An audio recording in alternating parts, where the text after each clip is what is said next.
Capital is the biggest necessity for marijuana stocks. How capital can change the game for leading pot stocks to watch. Almost all industries are dominated by the amount of capital that is available. While most areas in the stock market are inclined to receive banking services to succeed, the cannabis industry is very different. Because cannabis is illegal in most of the world, and specifically the US, American marijuana stocks are not able to receive these services. This has made it incredibly difficult to grow for some. Others, however, have been able to find alternative ways to raise capital. Some of the largest marijuana stocks in the US, such as Green Thumb Industries Inc. or Trulieve Cannabis Corp., have had to turn to alternative fundraising methods. This includes listing on OTC markets where most marijuana stocks are. But in Canada, popular pot stocks ranging across the market cap spectrum have been able to access these services. How capital can transform the cannabis industry.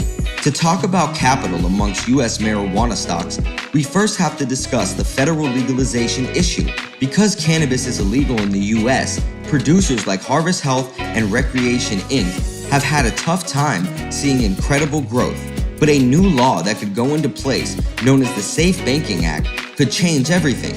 This Banking Act could give marijuana stocks and small cannabis businesses access to all the financial services that other companies get.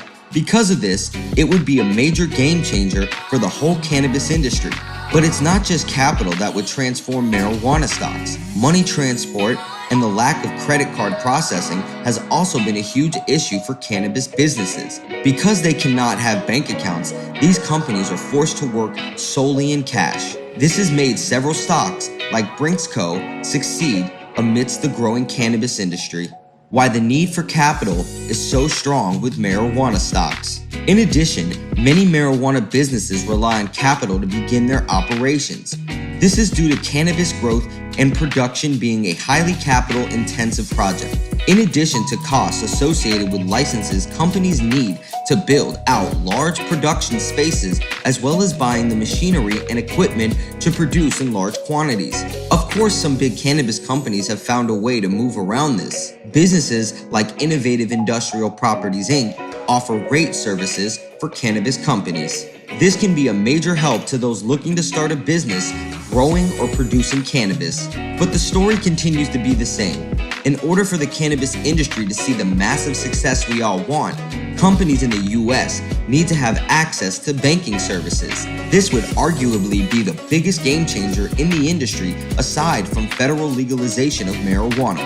With this, we begin to see just how important capital is to the growth of pot stocks and the cannabis industry as a whole.